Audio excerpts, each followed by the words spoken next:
Conestoga has a series of light rails that you can use to diffuse light. Typically you're wanting to mount a cup light, a recessed light up underneath the cabinet. Conestoga's cabinets have a 7/8 inch recess, so the cabinet bottom is sitting 7/8 of an inch up from the face of the front frame, so you already have that.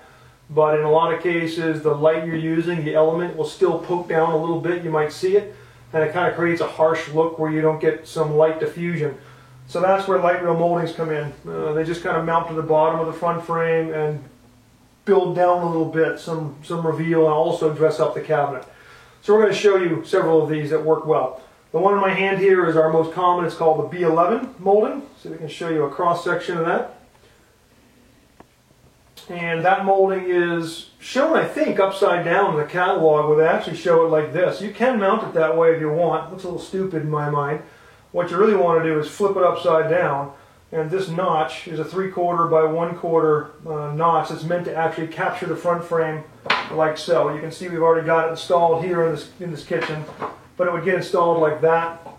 You can automatically see that that lip is riding up over that front frame by 1/4 of an inch.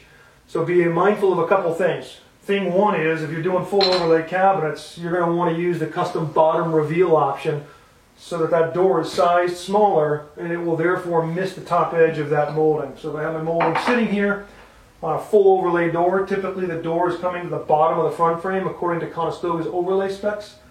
And in this case, you want the door to sit above that molding. So you might want to do like a 1/2 inch custom bottom reveal on your full overlay door. Worst case is if you don't do that, you have to just mount the door a little higher, and that will eat up some of the reveal at the top. So it's not the end of the world if you don't order the door custom, but it's definitely a help. So that's your B11 molding. Have another one called the Light Rail 361. Same kind of thing. That one mounts either like that, which to me looks dumb, or like that, or the way they really intend it to match is like that. And that molding has a very high step, 3/4 of an inch step. So if you're going to use that one with full overlay cabinets, you definitely need to use the custom bottom reveal option, or your door will run into that molding. So it's a good one for a partial overlay where you've got 1 inch of cabinet showing around the door, but for full overlay, you're either better off with the B11 or do that custom bottom reveal. Another big clunky one, looks okay with some of our door designs like the CRP 1421, the CRP 10875 miter door. It's kind of got that big chunky look to it. And that one has a mounting cleat which you'd screw up through into the bottom of the front frame, and it's meant to mount kind of like that.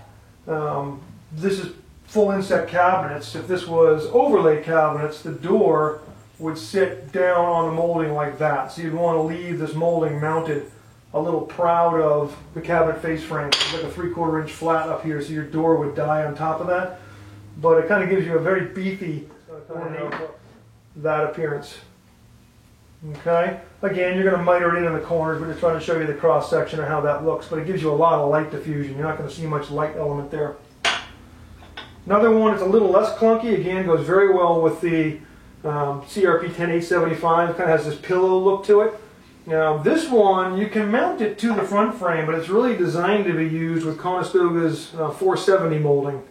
The 470 molding is a mounting cleat, has a little tab here, the old insert tab A and a slot B deal. The molding here, it's called 1448 light rail, has a slot in it as well, and this just mounts and glues in there like that. And what you'll do in this case, you can see you've got again about a 3/8 inch, almost a 1/2 inch detent there. That would mount like that, and you'd want to use your custom bottom reveal option to hold that door up off. And you can screw into, so I can give you a side shot here, you can screw into the bottom of that cleat molding up into the cabinet side or the cabinet front frame to hold that on. You can use pins, whatever's comfortable for you, but that's how that would go on.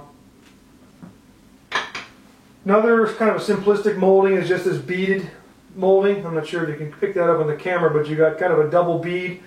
Picks up well with like beaded inset cabinets if you want to just do that at the bottom. Kind of dresses it up a little bit. The last thing we can talk about for light rails is not in the book as a molding. It's just taking a piece of 8 foot long by 2 inch wide or 1.5 inch wide square material and then putting a decorative edge on one long edge. Doesn't matter what edge. You can pick any door edge from Conestoga's book.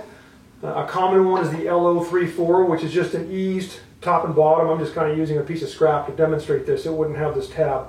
but you'd have an ease top and bottom, and that could just mount like that. And again, your overlay door could come down on top of that, and it's just creating a bottom to this, a bottom design element to this cabinet versus kind of a clunky, squared off, typical cabinet bottom. It just dresses it up a little bit.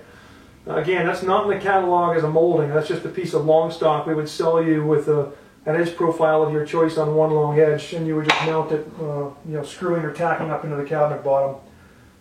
So there's really not much we can't do in terms of light rails. If you can think something up that we're not showing here, we're happy to entertain it.